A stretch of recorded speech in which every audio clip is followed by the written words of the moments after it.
Hello everyone and welcome to the Omega Files. I'm your host Dr. Freedom and we're here to discuss this week's episode, the leader up to the finale, Nightmare in Silver, the return of the Cybermen. I don't even know what to make of it. It was just surreal in some ways. There were parts that were really, really good and there were parts that were just way out there. But first let me introduce you to the panel I have this week. We have Debra, say hello. Hey. And we have Vil. Hello. And joining us for the first time here is Jack. Hello. Now, before we get into the episode, Jack, tell us a little bit about yourself. Since you're a new podcast member, you know, we want to know your background a bit. Well, I started watching Doctor Who in 2005, and the first episode I saw was Boomtown, and then I moved on from that, and I watched David Tennant. And I've been watching the new series since then. But I also I've seen a lot of classic series, and I watch a classic series as well. And yeah, that's it basically. Okay, so you started out new and then fell back onto the classic. Pretty good. Yeah. I'm surprised you made it past Boomtown. Boomtown had its good, really, really good points, but I don't know. I was never a big fan of the Slitheen myself, but. Yeah, my brother likes him, but no, the farting jokes just were a bit stupid. Yeah. Okay, so let's get into it. Let's begin. Neil Gaiman's Nightmare in Silver. Like I said, I'm not even sure where to stand on this one. It was kind of out there. I don't know. What'd you think of it, Debra? It was definitely different. I really liked to see Matt being all crazy like that. I mean, we've never really seen him, because normally he's funny, you know, and there's only a few times he's really serious and stuff, so we've never really seen him just completely mad like that. But yeah, it was hard to go back and forth between the cyber the cyber doctor and the doctor, you know what I'm saying? But, so, I've got to watch it a few more times before I give it a rating. I kind of liked it. Kind of, like you said, there was a few things in there that was odd. Okay, Vil, what'd you think about it? I'm actually not in a position to answer that. I haven't seen the episode just yet. You haven't seen the episode yet? Oh, man, we're going to be discussing it like mad here, so you might get a little bit spoiled. You know what? You can't spoil a Doctor Who episode with me. It just doesn't happen. Oh, okay. And, of course, well, Jack, you've seen it. What'd you make of it? I really liked it. You know, when I saw the Next Time trailer from last week, I thought, oh, God, it's going to be another Closing Time. And I absolutely hated Closing Time. Such a bad episode. But I really enjoyed this episode. I mean, I know a few people are mixed on it, but I loved the Cybermen redesign. And there was stuff that reminded me of the old Cybermen stories, like Earthshock and things like that. Where's Rory? He's gone. Alex and Come on, you come with me. But yeah, sorry about that. I really there are parts that remind me of Earthshock. You know those people going around, the troops, the soldiers, whatever. Oh yeah, I remember Earthshock. Yeah, and you had the the troopers. Yeah. Their uniforms sort of remind me of that a little bit.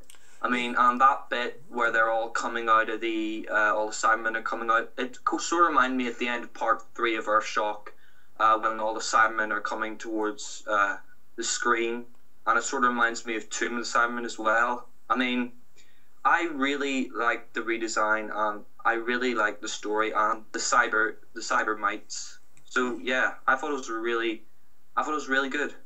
Okay, Lady Gallifrey, what do you think of it? Well, I'm kind of mixed on it because it first started out like it was Willy Wonka in the Chocolate Factory. And that's what kind of put me in mind of it to begin with. And then it kind of puts you in mind of Disneyland when they started getting into it. And then when you see the Cybermen, they look like something from Iron Man. Yeah. Yeah, I did notice that, how much the new Cybermen, and especially the glowing chest units, kind of, reminded me of the Iron Man suits. That was a little bit out there. But yeah, I like the fact, you brought up the fact that, it did seem to me that there was a big resemblance between the troopers' uniforms and, oh, look, I think Ethan's going to join us after all. Hey, Ethan, are you there? Yes, I'm here. Okay, we were just getting everybody's first impressions of Nightmare in Silver. What did you think of it? I thought it was a pretty decent episode. It's been a lot better than some of them. I'm not going to mention Rings, but yeah, I did enjoy it. There was some things that I didn't like about it, but overall I thought it was a pretty good episode, to be honest. Yeah. Luckily, Doctor Who Man isn't here this week. We can discuss Rings of Akhaten safely. Yeah, Rings of A-Hole 10, yeah. I absolutely hated that episode, and I'm a new Who person. I didn't see that episode, to be honest. I saw a bit at the end with that guy in the cube, that mummy thing, and it didn't seem to do anything. Yeah, the only thing I liked about it was the fact that he, when he was doing the speech, he mentioned he'd been to a universe where the laws of physics have been devised by a madman, and then that brings up a couple of classic episodes, such as Three Doctors and, what am I thinking of? The Mind Robbers. Oh, yeah. That's a great episode. But one of the weirdest things about this one was the fact that two children blackmailed their way onto the TARDIS. And... Yeah.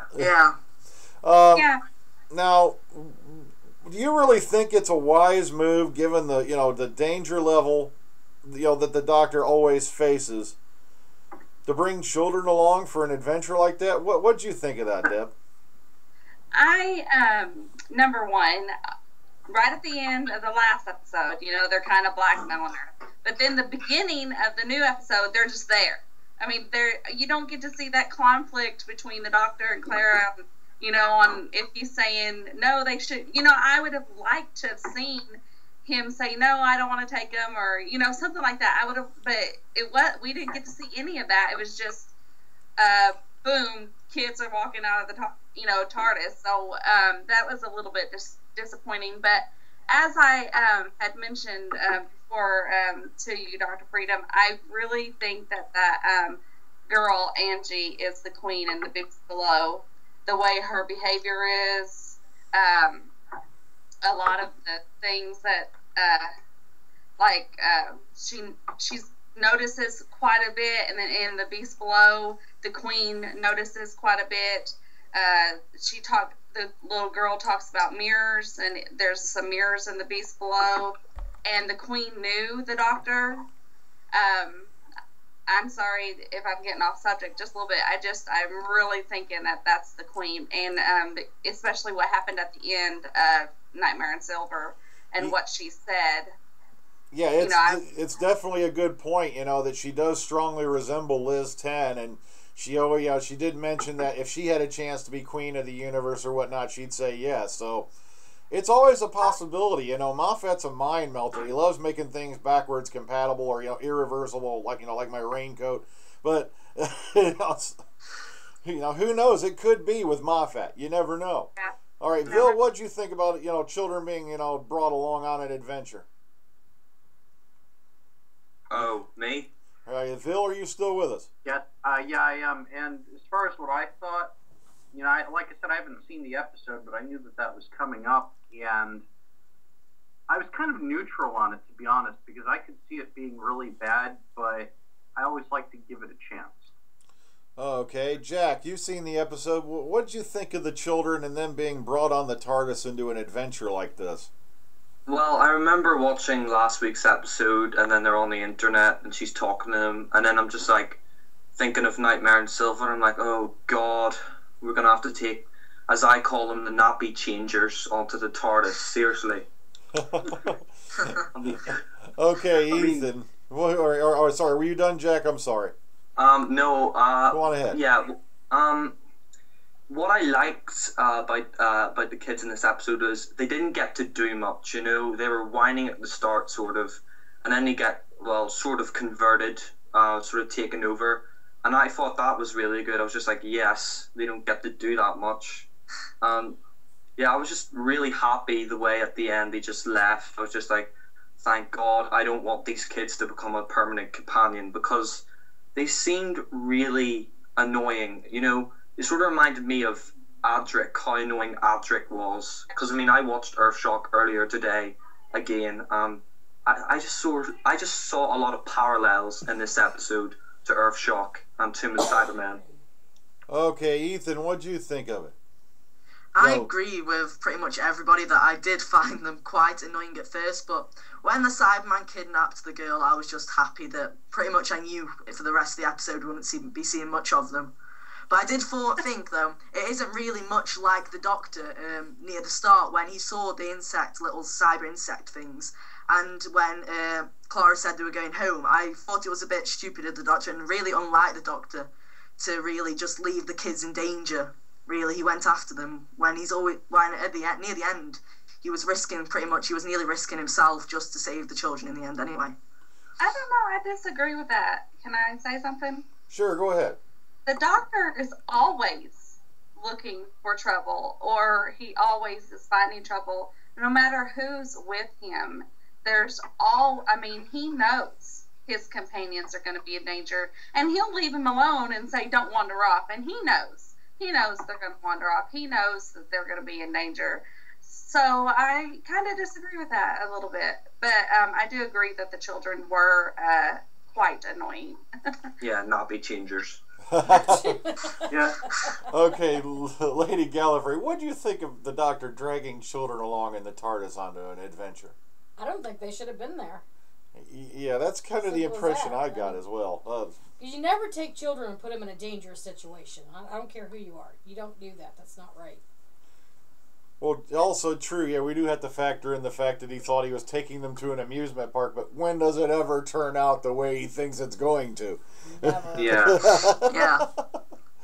But also, yeah, we got to look at the result of the cyber war. And that apparently, yeah, they had finally gotten to the point that Cybermen apparently can now upgrade themselves so fast that they had to wipe out an entire section or constellation, apparently, to get rid of them. All right, let's start with you, Deb. What are your thoughts on that? That kind of bugged me a little bit. It kind of reminded me a little bit of Asylum of the Daleks, where they just blow it up and get rid of it. Because I don't know, that part just kind of bugged me. I don't know. I had something in my head. Maybe it'll come back to me. Sorry. Okay, hop in whenever you remember it. Okay, now, Vil, you haven't seen the episode, but we're faced with a very particular, interesting question here. That devices have been created that, should the Cybermen show up, they can literally implode an entire planet. I don't know. What do you think of that option? You know, I'm thinking that's just a really bad idea. It seems like they're just rehashing the same type of stuff that they've been doing, like you had said, with the Daleks. I don't know. I still haven't seen the episode. Maybe my opinion will change when I see it in context, but just hearing about it, it doesn't seem like a bright idea. Oh, I remember now. Okay, go ahead. It started out, they had already blown up something, and so that made the stars disappear, which the stars had disappeared in another episode with Amy, a few years back. And then at the end of the episode, the stars reappeared. Oh, okay, yeah, the Big Bang, and the Pandorica opens. But on this episode, the end of the episode, you look up at the sky and there's stars there. So where did those stars come from when they were gone at the beginning of the episode? So that bugged me. Plus, yeah, we also got a hint and indication that, the Cybermen were not wiped out. Jack, what are your thoughts on that? Yeah, like a lot of other people are saying, yeah, it's sort of like Asylum of the Daleks when Oswald, Clara, wiped the Daleks' memory. I thought it was just, I don't think it's right to keep changing all this stuff in Doctor Who. I bloody hate Asylum of the Daleks. I think it's the worst Dalek story, apart from Evolution of the Daleks and Daleks in Manhattan. I think it is an awful episode. But going back to the Cyberman thing, yeah, I thought it was pretty stupid doing that. But that's all I really have to say on that matter. Okay, Ethan. Yeah, I just agree with everyone how it's getting a bit repetitive how it seems that they're trying to upgrade things again and again, but yet they still keep using the same storylines. I mean, for example, exploding like in Asylum, and then you can just tell that Steven's trying to create new things, but at the same time, he's stealing things from other things. Like, you've obviously the Whisperman, there's a big resemblance, like the Trickster and stuff like that, and it's just getting to the point where he seems to be repeating old things. All right, Lady Gallifrey, what do you think about on that? Well, it doesn't make a difference to me on how many times they blow up something to say they've gotten rid of it. It's going to eventually come back. Yeah, true. It's kind of like, the Energizer Bunnies of the universe. The Cybermen, the Daleks, Davros. Like I said, you could cut Davros up in like 5,000 pieces, put him in each corner of the universe. He'll figure out a way to come back. Oh, same thing with the Master. Yeah. Oh, man. Frozen in a block of ice. Yeah, he was put into a block of ice, and he still came back. Oh, great. I had a question in my mind, and it just dropped out of there. But, okay. Taking a deep moment here. Old age continuing from last week. Yeah, old age is definitely frying my brain again this week.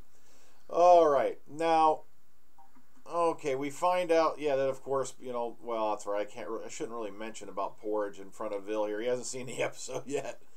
You're not going to spoil it. It's all good. Yeah, we find out, suddenly that Porridge was the Emperor. But, okay, now here's one thing that's really disturbed me, and this has been trending a lot in the recent episodes. We're given this big mystery. All right, you see, the question finally came back. The hard drive's working. It's just got about the same access time as a Commodore 64. But, yeah, we're faced with this big mystery of who Clara Oswald is. Yet notice we really haven't even been given any major clues to even to begin guessing. Deb, Deb, what do you think about that? And he just trusts her with stuff, and that just bothers me because he doesn't even know, and then toward the end he kind of acted like he kind of liked her, skirt a little too tight, and he was like kind of liking, and maybe I forgot what was the name of the doctor when he was the cyber doctor. Oh, the cyber planner. Yeah, and he was telling her how pretty and stuff he was, and he's reading the doctor's mind. So I'm sure the doctor is thinking that stuff, and it kind of bugs me because maybe he's just infatuated with her because she's so mysterious, and I don't know why he thinks he can trust her. I don't know what I guess because she supports him through the last few episodes, but yeah, you're right, and I hope they said that we're supposed to find out who she is in the end, but like you said, we've not had anything to even give us an idea. Okay, yeah, Vil, that's one thing you're gonna find out about this episode. You don't really get any clues about Clara Oswald. What do you think about that? I think that Stephen Moffat's ego at work. The doctor has to be the best of any doctor or anything, and therefore, the fans have to be completely baffled until he pulls some batshit explanation out at the last second. I agree. Jack, you were eager to jump on this one. What do you have to say? Well, sorry, can you repeat the question again? The fact that we have we got Clara Oswald. She's running around, where she's supposed to be this big, mysterious, impossible thing. Yet, we're hardly getting any clues as to who she is or what she's supposed to be. Yeah, I mean, look at Rose Tyler in the first series. I mean, we had Bad Wolf appearing all over the place. I mean, at least that was some kind of hint in a way. And I mean, with Mr. Saxon and all that. And then we come to Clara. I mean, to be honest, I really don't care about some of the new companions now, because I hate this whole thing about them kissing and them making sexual jokes all the time. I really hate that stuff because, I mean, I know this is a new era of Doctor Who and they're trying to make it hip for the youngsters and all that, but I mean, I just find it really odd and strange that the Doctor has such a infatuation with all his new companions. I mean, it's coming to a point where it's just getting stupid. I mean, Rose, that was annoying. Then it was Amy and all that. I mean, I'm just sick of it, honestly. And then there was this point you came to about Clara. You said maybe she could be 12th Doctor or something like that. Yeah, there's a rumor about it floating around, yeah. Well, I think that'd be a really stupid move, to be honest. I mean, I don't see how the Doctor can regenerate into a female. I mean, you look at Romana, right? His companion, Time Lady, right?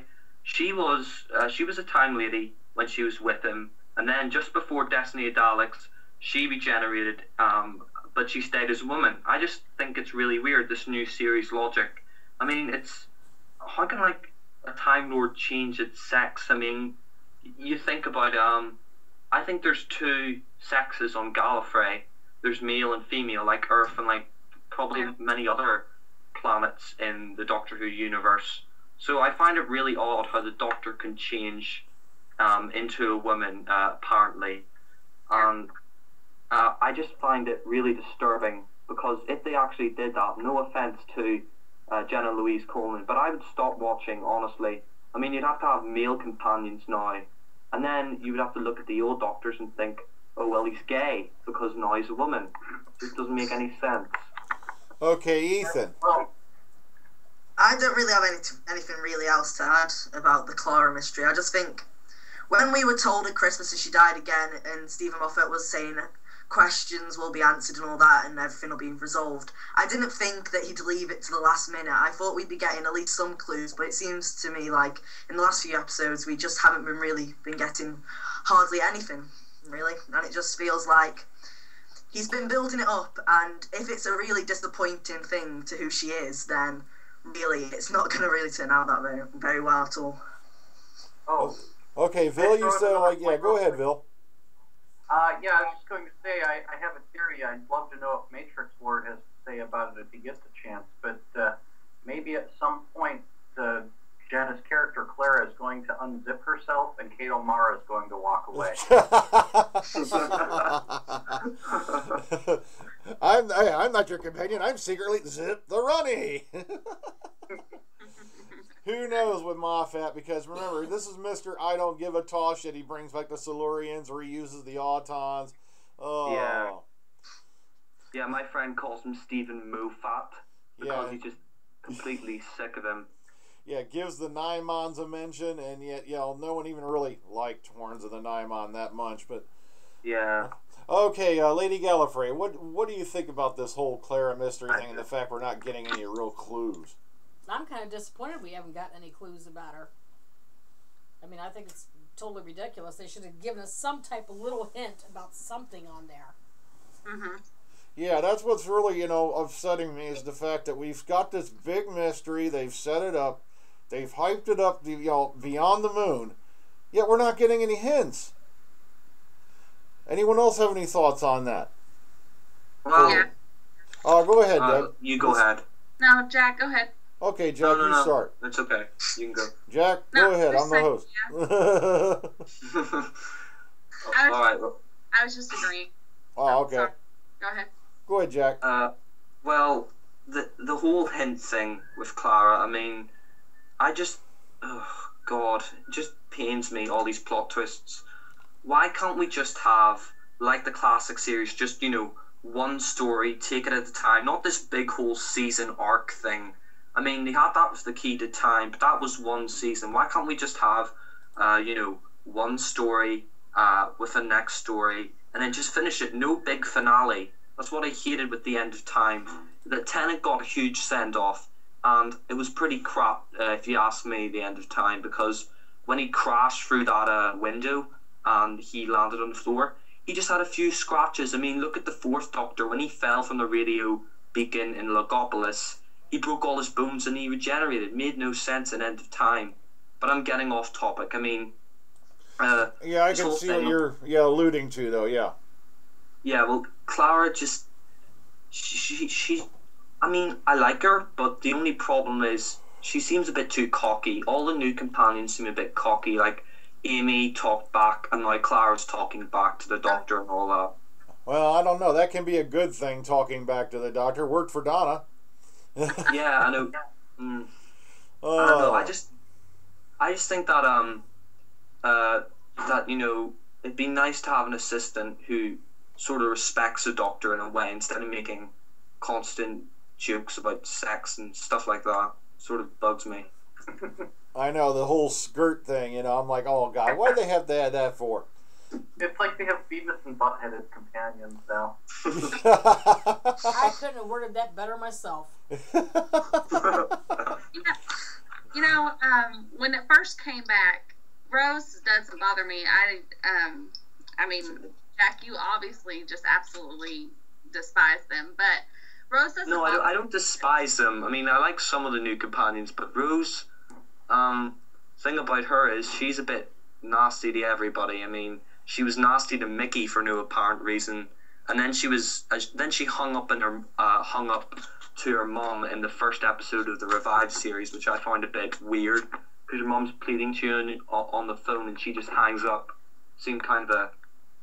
Well, I think she grew, in the episode, but I think she was a little bit witchy, but I meant she didn't bother me with the Doctor. It didn't bother me because he, had met her at supposedly at the end of the Time War. I mean, we don't know anymore, but, and so he met her, when he needed somebody. So it didn't really bother me too bad with Rose.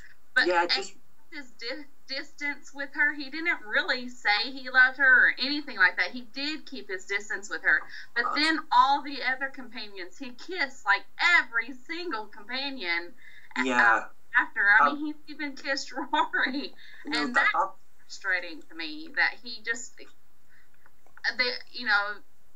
I understand liking one person, and I understand liking Rose, and because she kind of helped him through a tough time, but I mean, seriously, do you have to kiss every single one of your companions? Yeah, that's what I'm getting at. This whole thing started in the TV movie with Daphne Ashbrook, and my whole problem, I mean, I like Rose to start off with, but I watched this guy on YouTube, Mr. TARDIS Reviews, and he pointed out that she was quite nasty at some points, and my only problem with Rose was that at the end of Journey's End, he gave her the human version of himself, and he still has all his memories from his past companions, and he's making a boyfriend version of himself for Rose. That's what really disturbed me.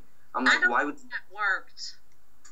Yeah, the Meta Crisis Doctor. I think that was a stupid move. I have one thing I gotta say about it. Hang on, let me hop in with this real quick.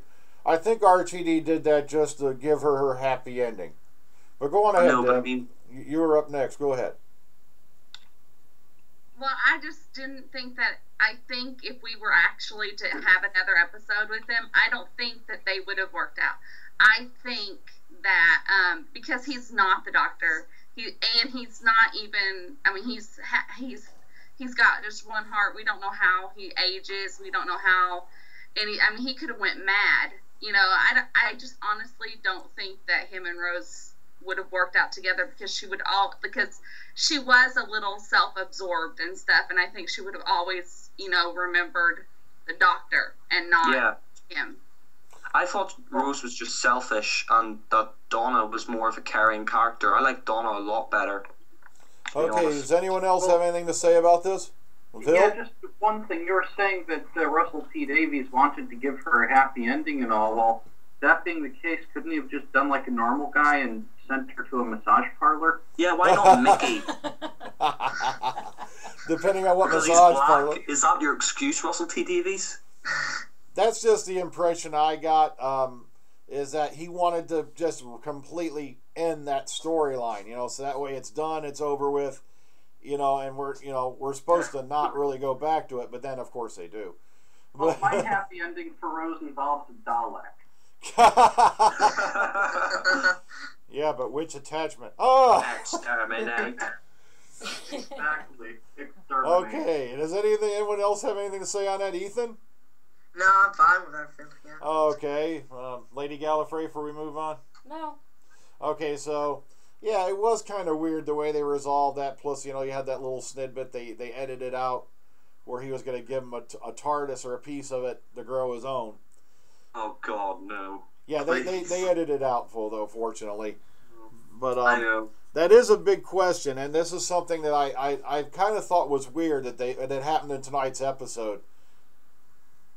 It seemed to me like they went out of their way to make sure to mention that the Doctor is now, quote-unquote, completely alien. Like, they're trying, like, this is Moffat and Gaiman's attempt to get rid of the, quote-unquote, half-human storyline. Anyone else gets that? All right, let's start. Go ahead, Bill. We'll start with you this time. Yeah, sorry about that. I thought that they were basically getting rid of the whole half-human thing just by conveniently sweeping it under the rug while still acknowledging the Eighth Doctor. I thought that was already hit and not of there. Okay, Deb? Yeah, I definitely think they made a purpose to say that he was completely alien. I definitely noticed that part because in my heart of hopes, I always wished he was half human. I always wanted the movie to be true. I really was wanting that to be, and because I liked the movie, I liked the Eighth Doctor stuff, and I hate how they're ignoring it. Go ahead. I thought the movie was good too. Everybody goes on about this thing about the Doctor being half human, and in some respects it makes sense because you can see why he's sort of attached to the Earth. I mean, there's many fan explanations for this half human thing. A lot of people said that he just put this into the Eye of Harmony so that the Master will think that the Doctor is half human. But to be honest, the half-human thing didn't really bother me that much. It sort of made sense in a way. And it sort of explains why that the humans are the Doctor's favourite species. Okay, Ethan, you have anything to add in on that? No, not really. I agree. It was just a quick little statement which was pretty much trying to just get rid of it. Which, I don't know, like, the TV movie was pretty much the first Doctor Who thing I ever saw because... Obviously, I'm part of the new generation, and I saw that before I went into the new series. And it just feels like... I don't know, it just feels like that was just like a quick remark just to get out there, really. Just get it over Seems with. like they're tossing the TV movie into the bin, basically, because, if they sort of don't... Well, a lot of people, when the series came back, thought that, Paul McGann would come back for another series, but, RTD brought in Christopher Eccleston, and he sort of got rid of he actually kept the half-human thing, and then now Moffat's just saying that didn't happen. Yeah, that's upsetting me too, because it would, as I said before, it would explain so much. It would explain why the Doctor suddenly, developed this big fondness for Earth, why he protects it, because it's the only home that he has left, literally, since Gallifrey's now gone. It explains why he has so much trouble with regeneration. It would also explain his complete eccentricity. The fact that he has the human factor, which is something the other Time Lords didn't have. It's like, I think the half-human thing is a win-win situation, but it just seems to me like so many fans have just gone ape over it. Yeah. All right, what was that, Jack? Do you have something to add? This half-human thing, it hasn't really bothered us, but it's bothered a lot of other people. I'm doing something. Uh-oh. I'm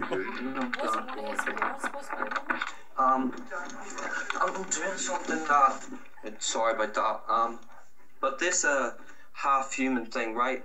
It's really bothered me because, it hasn't bothered me. It's bothered some other fans who are, purists of the classic series, Batman March, who didn't really like it, thought the Americans messed it up. But I think it is a win-win situation, as Dr. Freedom said. Okay, Vil, you had something to Yeah, I'm actually in the other camp. I like the idea of the Doctor not being even partially human. Like I said, it wouldn't really ruin the show for me. I wouldn't stop watching it, but I was very happy with the idea of them just kind of forgetting about the captain. Hold on, Jack, hold it. What? Yeah, go ahead. Yeah, you're kind of drowning out Vil here. So, all right, Vil, what was that again? Oh, yeah, it's okay. What I was saying is that I'm not really in that camp of wanting the Doctor to be half human. I was very happy with the idea that, they still counted Paul McGann's Doctor. They counted most of that movie. They just kind of conveniently swept under the rug the idea of him being half human. Okay, Ethan, you have anything to add on the half human angle? No, I think I've said enough earlier. Okay. Yeah, so, that was kind of something they seemed to stray away from, I think RTD wanted to hold it as canon, but now Moffat seems to have, kicked it completely to the curb. All right. I'm sorry. All right, do you have something to say, Deb? Yeah, I was just, didn't you say or someone say that John Hurt was going to be, the 8th Doctor or 9th Doctor? So, are they really going to completely delete the 8th Doctor altogether or something like that? Okay, nice segue. I was saving that for, after we finished up Nightmare and Silver. Sorry. That's okay. We were getting close to the end of that anyway. We'll rate the episode all the way at the end. If we, Okay, so that is a good topic. John Hurt and what's going on with the 50th anniversary. So, yeah, you kind of segued for me. So, thank you very much. That's okay. But, this is what's going on, and this is bona fide, and this is true. This is from every source I have, and it's also now being, John Hurt dropped it himself. What they're doing is, when you started the new series, you hopped in with Christopher Eccleston. And of course, we all assume, given all the information that we've received over the last few years, that Christopher Eccleston was the 9th incarnation of the Doctor. What they're doing is, John Hurt is playing the 9th Doctor. What happened is, they decided that you're going to find out that there was an incarnation after McGann and before Christopher Eccleston, that something happened so horrible, and I think they're alluding to the Time War, that he completely forgot that lifetime. Any thoughts on that? Yeah. Go ahead. Vil started. Go ahead. If he completely forgot that lifetime, then how is it that he remembers the things that he's done in the Time War and has all of this regret of what he did? That's a good question. I don't know how they're going to resolve that, because we always assumed it was either Paul McGann or Eccleston that fought the Time War, and now they're saying it was a whole nother Doctor. Scary part is I can tell you what the missing scene is from the finale, but I'm not going to. But I've already been told what it is. It's like I keep telling people, don't tell me everything. I want to be surprised a little too. Come on. But yeah, that's what they're alluding to. This incarnation was literally so filled with trauma that apparently now he only remembered bits and pieces of it, of what he did, but he doesn't remember that lifetime at all. But there's also another explanation that's popped up recently, and I don't know how bona fide it is. I'm waiting verification. So I'm going to spring this one on you this week, because I have this from, there's a couple different variants of it. There's one variant that states that John Hurt is Omega. And what he's doing is he's faking being this false incarnation, claiming they don't remember him. And what he's doing is he's portraying and being the Doctor, which he can do because he has the Doctor's biodata makeup, to basically gain support and have people follow him. Anyone want to hop in on that? I hope that. All right, let's start with Deb. She got first. Sorry, I hope that's the one that's true. Because all the books and everything that shows, how the doctors are And the documentary books and stuff, you know what I'm talking about? All of them show the doctors in order and everything, and then you're going to have to change everything up. So I'm really hoping the Omega one is true. Moffat has just started things over and over again. He's rebooted the universe. He's done all this stuff. I'm just sick of it. I'm tired of that stuff. I'm hoping he's Omega. Okay, Jack, you had something to say? Just before I go into that, I'm sorry about people interrupting. Just my dad's coming in and stuff like that, and sorry for butting in a lot. But I'm really eager. Like, I really want to talk about this. The whole thing with Omega, right? Of course, we first met him in the Three Doctors, and then at the end, it turned out that he was non-existent. Only his will made him survive. I haven't seen the Fifth Doctor episode though, when Omega returned. I want to see that eventually, but I haven't seen that one yet. But all I know really is that I just think that if they did bring John Hurt in as a Ninth Doctor, it'd be stupid, right? Because he's only going to appear once on screen. He's never going to get another series. Then I'll have to do audiobooks with him, John Hurt, about the Time War and stuff. They'll have to rename all the Doctors, like on the DVDs. It'll have to say Christopher Eccleston, 10th Doctor, David Tennant, 11th Doctor, all that. It doesn't make any sense, to be honest. And wouldn't that make Matt Smith the Valyard? I mean, wasn't the Valyard like the 12th or 13th incarnation of the Doctor? Wouldn't that make Matt Smith the Valyard? Yeah, spot on. I was about to say, because the Valyard was the amalgamation of the Doctor's dark side from his 12th between his 12th incarnation and his last one. So that would make him the Valyard. Well, that's the key. It was an amalgamation, so it wouldn't make him the Valyard. It would just mean that he was part of that from which the dark side was taken to make the Valyard. Oh, okay, so you regard the Valyard as a separate entity, Bill? Entity? It's a separate entity in the sense of, you know how a person could have multiple personality disorders? It's just that in this case, that other personality has its own body. Ah, okay, yeah, that's the gist I got from it too. That the Valyard was, intended to be a separate being. Mm. Are you having anything to add, Lady Gallifrey, before we move around too much, or? No, not too much in this one because there's kids that listen to this. Oh, okay. She's trying to keep it clean. Yeah, I'm trying to keep it G-rated, not X-rated on this. Yeah, I try to keep it PG-13. Okay, now Ethan, do you know anything about Omega being a new Who fan, or? I actually don't. I've said to myself that before the 50th, I am going to go back and watch specific old classic Who episodes, but I do think that it's just going to be a stupid idea if they actually do say that John Hurt is the Ninth Doctor, just renaming everything. I think that Omega is more believable than him being the actual Ninth Doctor. So I think even Stephen Moffat knows that it'd be a bad idea moving everybody up a place, really. But come on, guys, it's going to be the game changer. Oh, crap, that's what it is. If Moffat wants to make a big game changer, then I suppose that the Doctor is going to have to square off against the Melty Man. Doctor versus Pinhead and Hellraiser. There we go.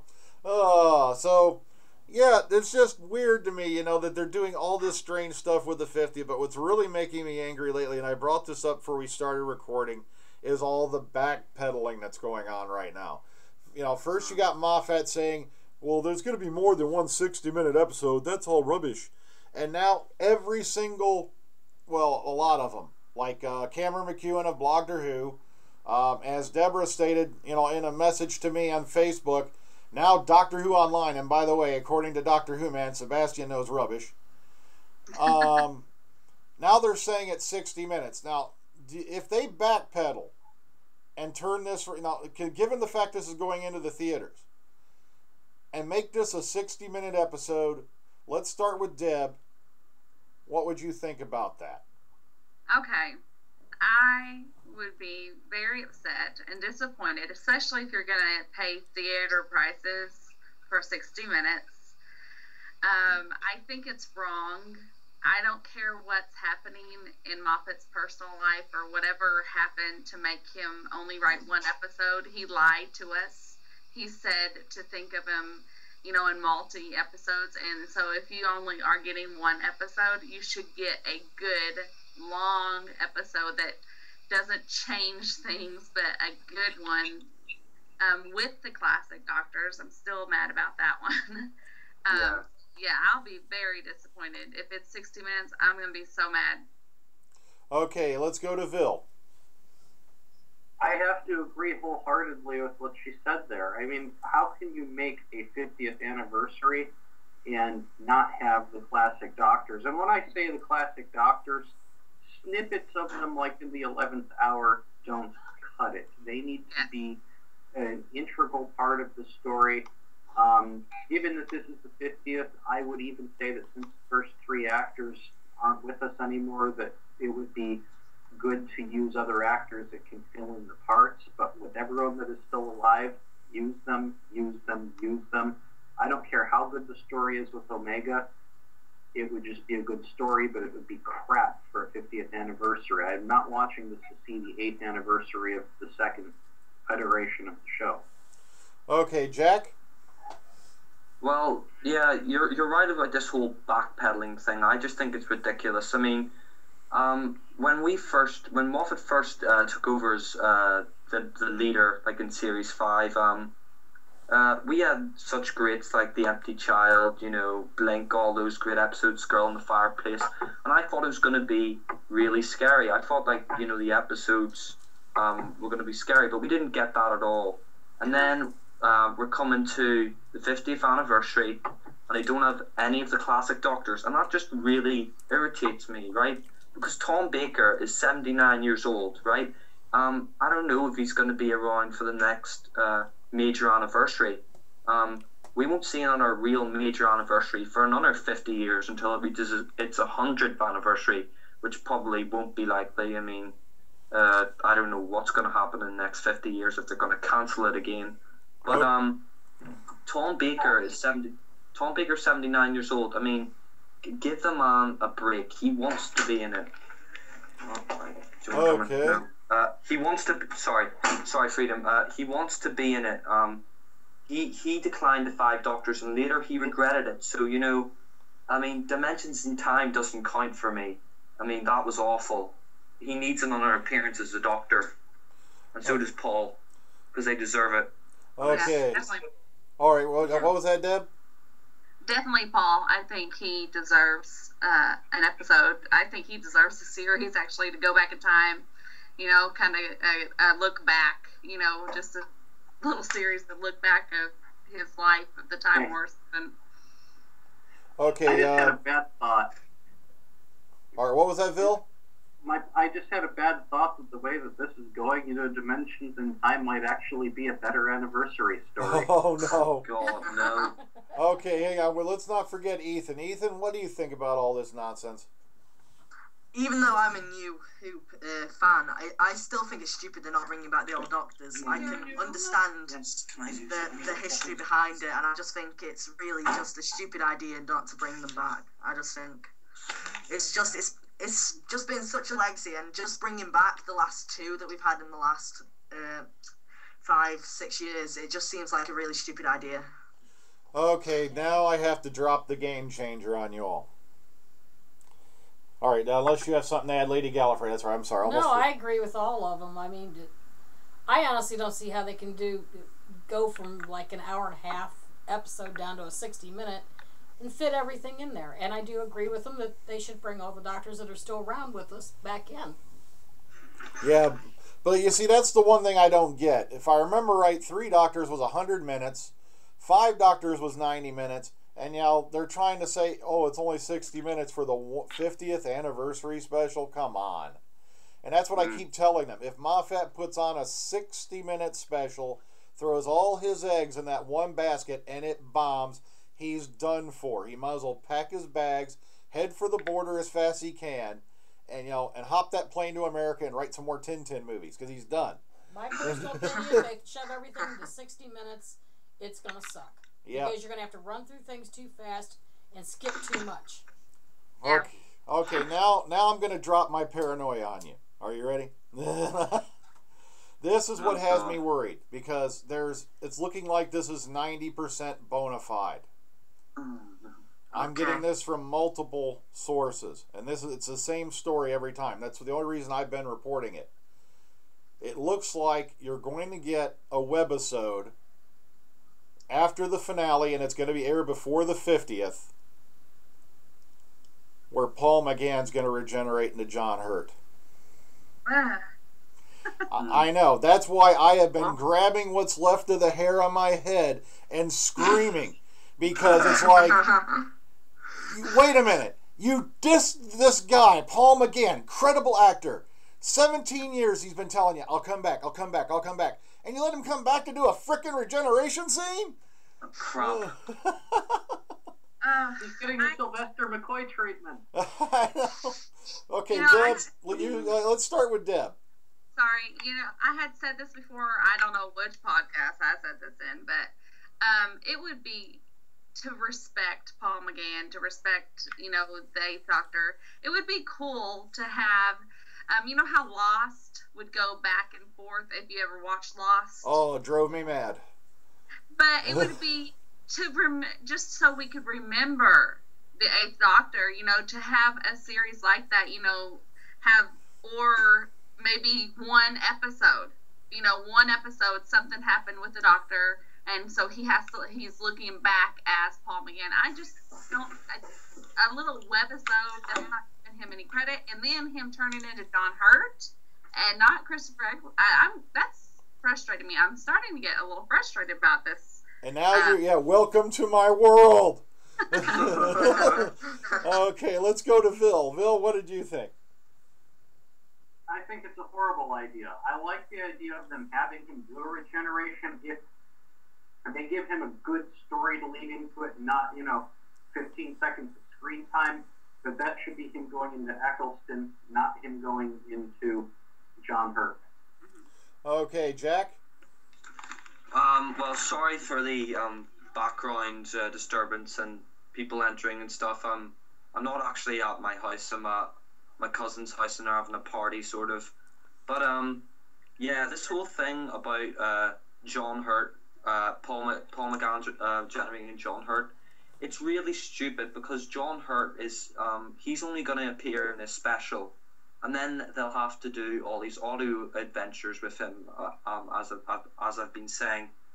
And it's a real disrespect to Paul McGann, because when he appeared in the TV movie, he said that if the TV movie lifted off, he'd be theirs for 6 years. He'd be there for 6 years. And, after that, he was still, he still respected the series. He still looked after the series. He did the audio adventures. It's just a real crying shame that you're just going to bring him back for a regeneration scene. Okay. I just think it's really, I just... Yeah, 17 years he's been saying, I'll gladly come back and be the Doctor, and they do this to him. Okay, Ethan, what are your thoughts? Yeah, I agree with everyone that it just doesn't feel right bringing him back just for a regeneration scene. I mean, if they're just bringing him back just to introduce John Hurt, then I just feel that's stupid, because if they wanted a Doctor, then, to be honest, I think they should have really brought back Paul McGann instead of just making up a new Doctor just to make them happy. If they couldn't get Christopher Eccleston, then I don't understand why they couldn't just go back to Paul McGann. It just doesn't make sense. What's the point in just making everyone confused and bringing in a new Doctor instead of just bringing back an old one who'd be happy to do it? Yeah, because Moffat doesn't care. He really doesn't care. I mean, he says he's a fan of the classic series, and I'm sorry for interrupting again, but I'm really, really worried about the 50th anniversary, because, I mean, even though the 5 Doctors wasn't as good as the 3 Doctors, at least they still brought back all the Doctors they could. Tom Baker refused it. But, Moffat doesn't even seem to be trying to get the classic Doctors back. He just seems to be to think that, if he delivers a good story and he brings back Tennant, that'll be good enough. But it won't. It really won't. Okay, Lady Gallifrey, you wanted to add anything? No, because like I said, what they've done to Paul McGann on last week's podcast that we did, for what's running through my mind, what they've done to that man, I cannot put that on air whatsoever. You're going to tie Doctor Who, man, for most colorful comments. You know that. Okay, but no, all I was going to say was Sexy Blues brought this up, and it had me rolling. This was in a comment, I believe, on it was either my Facebook, no, sorry, it was one of my YouTube videos. They told us they don't want to bring the classic Doctors back, and I believe this was a quote from Moffat, because no one wants to see a bunch of old men running around in strange-looking costumes. Then he goes, oh yeah, but of course John Hurt, oh yeah, what's he, 18? You know? Oh, yeah, and people want to see him running around. Okay. Did he actually say that, though? Did he actually say that they didn't want to see any old doctors running about? Did Moffat say that? I'm not sure where the quote came from, but it sounds familiar. I've done so many articles over the last couple of years, and that quote stuck out in my mind. And I believe that is one of his. He's a dick. Didn't he say something about it not being a fan fest or something? That's the one that has me disturbed the most. It's like Moffat doesn't give a damn what we think as long as he gets his stuff on the screen. Did you have anything to add to that, Deb? I think you're right. I think he's not respecting the fans. You know, I had also mentioned this before on another podcast. Doctor Who's a franchise. They have clothes. They have toys. They have books. They have bookmarks, magnets. I mean, they have so many things. It's a franchise. And by him disrespecting the fans who go out and buy that stuff, that's wrong. Because if he messes this up, we're going to find something else to like. We're going to stop buying all those products. You know, we're going to be... Do you know what I'm saying? Yeah. Okay, Vil? Yeah, I'm sorry. I had someone come to the door, so I missed the question. We were bringing up the fact that it just seems like Moffat doesn't give a damn what the fans think anymore. Oh, yeah, that goes back to what I said about his ego. Yeah. Jack? Yeah. Do you have anything to add on that thought? On Moffat disrespecting the fans? Yeah, it just seems to just not give a damn what the fans want anymore. Yeah, I mean, this is coming from a man who said that Peter Davison was one of his favourite doctors. This is coming from a man who talks about the classic series as well. I mean, doesn't he know that these people want more? Doesn't he has he watched any of the anniversary specials? You know, has he realised that people won't stand for this? He just seems to be throwing the show back in the old fans' face. I mean, why would you do this? Honestly, these people have been buying Doctor Who stuff. They've been loyal to the show for years, and you're just doing this to them. It just, you know, if there are no classic Doctors, and I swear this, if there are no classic Doctors in anything after this episode, then I will personally I will try and get as many people to start a petition to bring down Moffat, seriously, because he is really irritating me, you know. Okay, Ethan? Yeah, I just agree with everyone. I think it is going to be a stupid mistake. If he doesn't bring back, I hope that it's just another one of his tricks and he's lying, because if it's just Terrence and Smith, then to be honest, I just think that not many people not the classic people just feel disappointed, and I think even some of the modern people like me will also feel disappointed, because it's supposed to be the 50th anniversary of the whole show, not just an anniversary of modern Doctor Who. So I think they should really. I just think Steven's doing the way he's going with all this stuff, like the Clara mystery and the 50th anniversary, and being so secretive with it. It causes stuff like this. It just causes us all to go and just think that he's doing a terrible job when we don't really know if he's lying or not. It confuses me sometimes how he thinks he can get the audience to enjoy stuff, really. Yeah, I'm sorry for I'm sorry for sort of using bad words, but you know, this really gets me agitated. This really gets me annoyed. it really wants me to punch Moffat in the face, because what he's doing is just blasphemy to me. It's just wrong.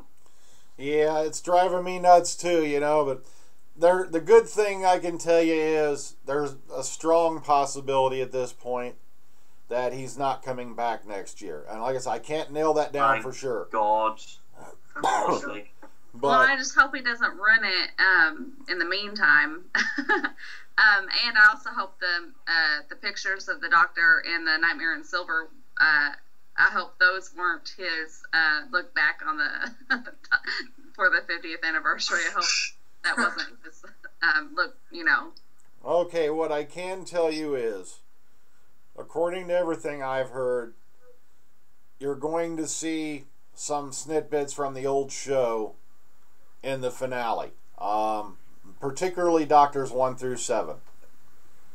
But one thing that stuck out, and I hope this one is true, is apparently edited in with all this. It's going to be bits of Clara showing up in the Doctor's previous timeline, because it has something to do with resolving her story. But apparently there's going to be some newly shot footage of the Doctor, as in being William Hartnell, and young Susan. So I'm assuming they got this footage from an Adventures in Space and Time, or shot it during the docudrama. Yeah. Of them stealing the TARDIS on Gallifrey, and he turns around to see Clara there. Oh. How is he going to explain all this in 45 minutes? I mean, he can't even give us a proper two-parter. I know, it's driving me mad.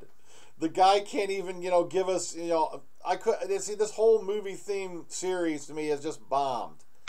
And one of the things I've noticed is the viewer ratings are slowly dropping off. Did anyone else catch that? Yeah. Yeah. And that's what worries me, is the fact that he's going to go down and take the show down with him. And here, Freedom, do you think Matt Smith is a Colin Baker of the new series, the way he's been getting really crap scripts compared to the other Doctors? I think poor, Matt has literally been the guy who's kept people watching, because with some of the writing that's going on lately, it's only his performances that have saved the show. Yeah. So everyone can agree on that, definitely. All right. Yeah, in a way I do want Moffat to leave, but in a way I don't want him to take Matt Smith with him, because I just like to see, even if it was one series, I'd just like to see one series of Matt Smith where Stephen Moffat wasn't running it and writing it, and just to see what someone else could do with his character to progress it, just because I want to see what it'd be like without Moffat, really. Unfortunately, I gotta spoil your Christmas. Yeah. Yeah, because when asked at one of the conventions, I wish I still had my notes in front of me, but it was one of the big sources. I can't remember if it was CJ from Doctor Who Spoilers .com, but when he was asked if Matt Smith was going to regenerate, he simply answered, "Watch the Christmas special." Yeah. Yeah. But at the same time, can you blame Matt for leaving, though? Because just a couple weeks ago, you had Karen Gillan. She pops up on the Craig Ferguson show. And that's one thing I've been going mad about, because no mention of the fact she'd ever been on Doctor Who. And given that Craig Ferguson's such a diehard Doctor Who fan, that's incredibly unusual. Yeah. But she made mention, oh, look, I'm living in L.A. I'm making money.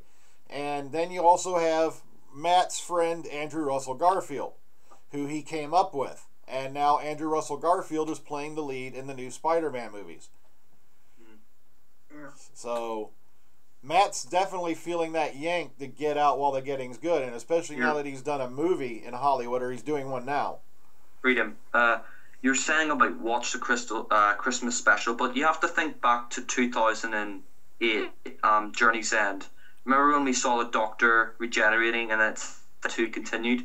Well, it could just be a ploy by Moffat to, get us excited or get us worried about him regenerating. I mean, it could be, but I don't know, because it appears to me that Moffat's tying up all his storylines, because I think he's on his way out the door.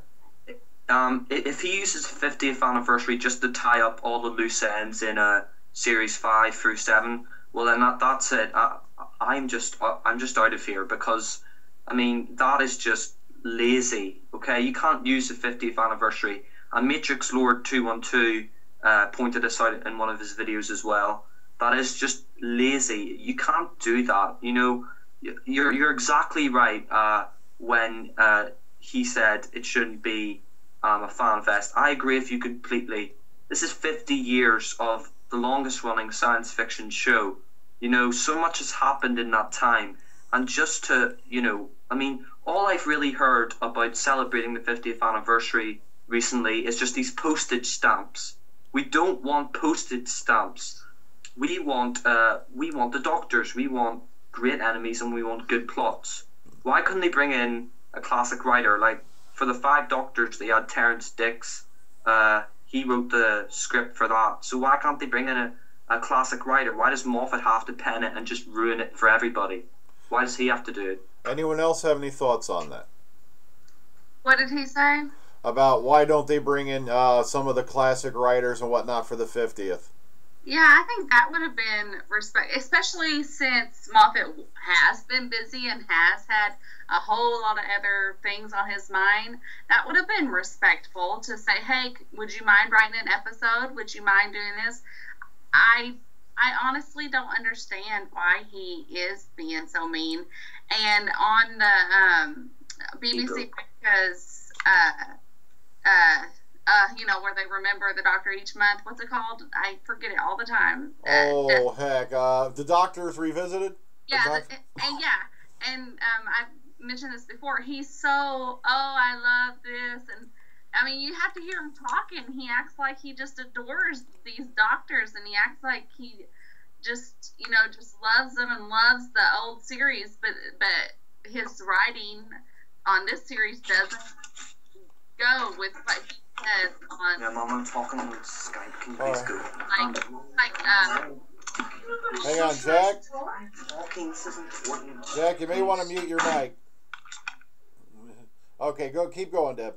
He's like a multiple personality or something. I mean, I just don't understand. It just breaks my.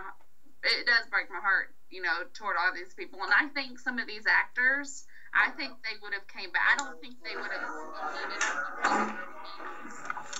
Jack. Because they wanted to come back. I think, you know, I don't think that they would have needed to be rude with a whole bunch of money. I think they just would have needed to be asked. Okay, Vil, you're an old school aficionado. What do you say?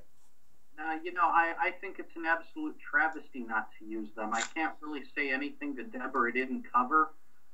There's no reason and no excuse not to use them. Both classic Doctors and, yes, classic writers. It would be awesome to see some of these people get back to the helm writing stories. And I think that's a good note where I'm going to need to cut out here because some people showed up a little bit earlier than I'd expected, and I don't want to be a rude host.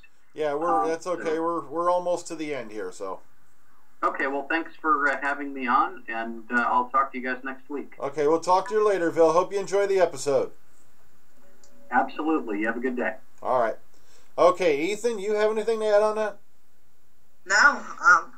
I'd like to see classic writers, and obviously I've said that I'd like to see the old Doctors back, but classic writers as well. Because Alex, go away. I'm doing something. Hold it. Okay, now keep going. Like, if I saw the classic writers as well, that might actually get me in, because if it's a really good story, then I might want to go look back, being a new Who fan, and go and check out the older episodes. So yeah, I think it would have been a good idea to get them in as well. All right. Jack, any thoughts on that before we move on? Well, as I say, I'm really sorry for all these people interrupting. It's just there is quite a big party here, and I don't know, it's just they seem to be coming in, I know there's a lot of background, and I'm sorry, it must be very irritating. Maybe you can edit that, I don't know. But what was the question again? I'm sorry, I'm just being really forgetful here. We were just going over the point, and I thought you should wrap that up about bringing in classic writers. Yeah, I mean, if Bob Holmes was still alive, I think he should have wrote the 50th anniversary, but of course he died back in 1986. I mean, why not bring in Terrence Dicks again or something like that? I mean, the Five Doctors, while it wasn't the best anniversary special, I still think it was pretty good, and I thought the plot was... I like the Five Doctors. I mean, why couldn't they bring Terrence Dicks in, or any of the classic writers? It just seems quite arrogant, really, to be honest. Okay, yeah, very, very good points, but as Moffat says, no one gives a toss. Oh, I swear. Okay, so we're getting towards the end here, so before we depart, out of 10, and like I said, I couldn't grade Vil on this anyway since he hadn't watched it yet. Out of 10, what do you give Nightmare in Silver? Let's start with Deb. I honestly don't know because it's an odd episode, so I don't know yet. Okay, we'll take that as given. All right, Jack, what do you think out of 10? Jack, have we lost you? Go away, please. About to say, we don't got Jack! Oh, okay, Jack, out of 10, what do you give Nightmare in Silver? Well, I really liked it, to be honest. There were a lot of references to classic stories, and I thought it was handled a lot better than Closing Time. I mean, I liked the new Cyberman. I liked the whole conversion thing. I liked the effects. I liked most of it, but there were a lot of background noises at the start. People were watching a football game next door, so I couldn't really hear the dialogue. But yeah, I really liked Nightmare in Silver from what I saw of it. I give it a 10 out of 10, to be honest. I really liked it. I mean, there were some parts that were a bit dodgy, but I couldn't really hear some of it at the start, so I'd probably give it a 10 out of 10, to be honest. I really liked it. Okay, Ethan, out of 10, what do you give Nightmare in Silver? Well, again, I really liked the episode. I enjoyed it a lot more than some of the episodes that we've had in the series. Not going to mention any names, but you know which one I'm probably on about. But yeah, I'm probably going to give it an 8. I'd maybe give it a 9. It might need another rewatch of it, but I did really enjoy it. I like the new design of the Cybermen, and yeah, hopefully greater things will come out of them now with that new design. Okay, Lady Gallifrey, out of 10, what do you give Nightmare in Silver? I'm still kind of up in the air about the episode, so I'm going to say about a 7. Yeah, that's where I was leaning towards, but I was going to be nice and say, it's Neil Gaiman. It had a style on its own. Yeah. I'm going to lay it at an 8 out of 10 for now. Mm. You see, it takes a lot for you to get out of 10 out of me. We're talking, there's a lot of classic series episodes that I give 10 out of 10, and there's also some new ones that get 10 out of 10. So it takes a lot to get out of, a 9 or a 10 out of 10 out of me. So 8 out of 10 is pretty good. Oh, well. For me, a 7 out of 10 is not bad because the most I've ever rated anything was an 8.5. And that's the one I loved about the dinosaurs on a spaceship. So. Okay. Oh, yeah. All right, so I'll leave you with this closing thought. And, okay, this is a happy bit of news. And I'm hoping this pans out because the one part I have pretty much definite, but the other part I don't. There's a very, very strong possibility that William Russell, who played Ian Chesterton, will be appearing in the 50th anniversary special. Yes. And there's also, at this point, it's a 50-50, and I'm waiting confirmation that there's going to be a scene with the Doctor, Ian, and Carol Ann Ford as Susan. So I'm really hoping that pans out because there's a strong possibility it's going to. So I'll leave you with that happy thought. Okay, guys. Well, we've reached the end of another one, and I just want to thank each and every one of you for being here. Y'all did great. Give yourselves a pat on the back, and I'll let you say your farewells one at a time. Deborah, anything to say before you go and give us a farewell? No, y'all just have a good evening or night, depending on where you're at in the world. And I can't wait for next week's episode. I hope that they fit it all in correctly in 45 minutes. Okay. Jack?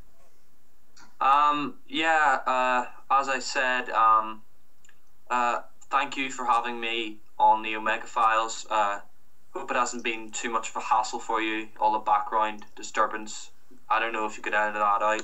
If you can't, well, I'm sorry. But yeah, I'm really happy that you let me on, and I really enjoyed this episode, and I hope to be back in the future when things are a bit more relaxed. Okay. And Ethan?